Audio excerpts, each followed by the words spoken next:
नमस्कार मित्रों, कैसे हैं आप सब लोग। उम्मीद है बेहतर होंगे।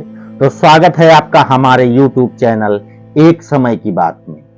मैं आपका दोस्त, आपका भाई उदयभान सिंह राठौर आज आपके लिए लेकर आया हूं एक बहुत ही रोचक और बेहतरीन कहानी, जो विक्रम बेताल की बेताल 25 से ली हुई 11वां भाग है।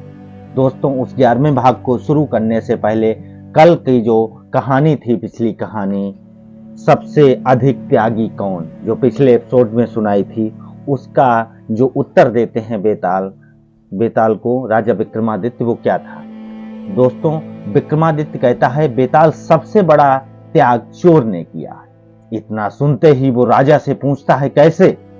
विक्रमादित्य कहता है सुन बेताल, मदन सेना का पति उसे यह सोचकर जाने देता है कि वह दूसरे व्यक्ति के प्रति आकर्षित है। ऐसी स्त्री का क्या करना। धर्म सिंह उसे दूसरे की पत्नी समझकर छोड़ता है और उसे बोध भी था कि वह पाप कर रहा है। साथ ही इस बात का डर भी रहा होगा कि मदन सेना का पति सुबह होते ही उसे राजा से कहकर दंड ना दिलवा दे। चोर को किसी बात का डर नहीं था। गहने से लदी स्त्री को उसने त्याग दिया। वो हमेशा से ही पाप कर्म करते आ रहा था, इस बार भी कर लेता तो उसका कुछ नहीं बिगड़ता। इसी वजह से चोर का त्याग बड़ा है। राजा का जवाब सुनकर बेताल बेहद खुश हुआ और बोला, राजन तूने मुंह खोल दिया, अब मैं चला। इतना कहकर बेताल एक बार फिर से उड़ जाता है। तो दोस्तों, पिछली कहानी का जो हमने आंसर बताया, अगर आप लोगों ने अभी तक नहीं सुनी तो लास्ट एपिसोड में जो 10वां एपिसोड है उसे जाकर सुने और इस कहानी का आनंद लें। तो दोस्तों, देरी ना करते शुरू करते हैं विक्रम बेताल की 11वीं जो कहानी है, सबसे अधिक कोमल कौन। तो दोस्तों, बेताल का उड़कर पेड़ पर लौटना और राजा विक्रमादित्य उसे दोबारा पकड़ने का सिलसिला जारी रहता है। इस बार राजा विक्रमादित्य बेताल को फिर से पेड़ से उतारकर ले जाते हैं। रास्ते में बेताल राजा से कहता है, मार्ग बहुत बड़ा है, चलो मैं तुम्हें एक और कहानी सुनाता हूं, इसे तुम ध्यान से सुनना। बेताल बताता है कि एक समय की बात है, गौड़ नाम के देश में गुणशेखर राज का राज हुआ करता था। राजा इतना बलवान था कि उसकी चर्चा दूर दूर के राज्यों तक फैली हुई थी।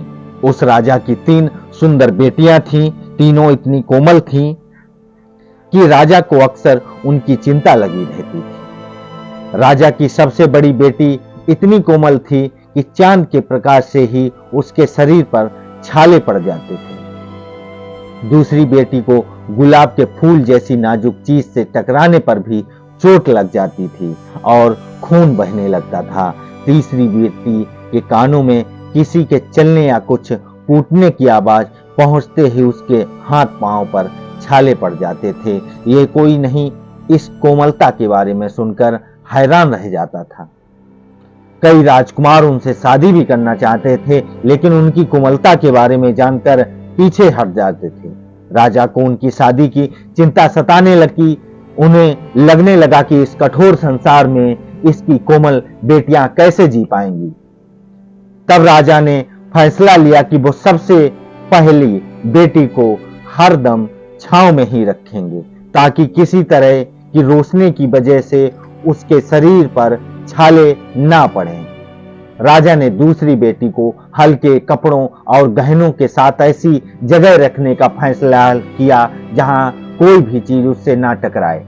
राजा ने तीसरी बेटी को ऐसी जगह रखा जहां किसी की भी आवाज तक ना पहुंच पाए। इसी दौरान एक पड़ोसी जो राज्य था, उसका राजकुमार उनकी कोमलता के बारे में सुनने के बाद गौड़ देश पहुंच जाता है। उसने सबसे पहली राजकुमारी के चेहरे को गुलाब के फूल का स्पर्श कराया, जिससे राजकुमारी के चेहरे पर घाव के निशान बन गए।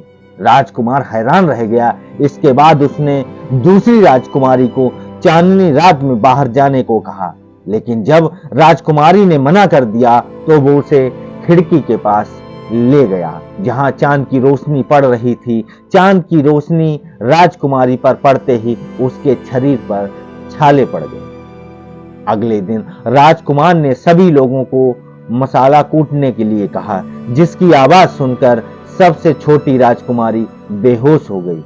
इतनी कहानी सुनाकर बेताल एकदम चुप हो जाता है और राजा विक्रम से पूछता है, महाराज ये बताइए कि इन तीनों राजकुमारियों में से सबसे अधिक सुकुमारी व कोमल कौन सी है और राजकुमार कौन सी राजकुमारी से विवाह करेगा। दोस्तों, पिछली कहानियों के बाद ये सिलसिला आज जारी रखेंगे। इस कहानी का जो उत्तर है जो राजा विक्रमादित्य देंगे वो नेक्स्ट एपिसोड में बताएंगे। आप कमेंट द्वारा हमें इस आंसर से अवगत करा सकते हैं और ज़्यादा से ज़्यादा कमेंट करें। और दोस्तों, जिन लोगों ने अभी तक हमारे चैनल को सब्सक्राइब नहीं किया है वो प्लीज़ हमारे चैनल को सब्सक्राइब करें, लाइक करें और कमेंट करें। तो दोस्तों, इसी के साथ इस कहानी को विराम देते हैं। मिलते हैं नई कहानी नए एपिसोड में। जय भारत, जय हिंद।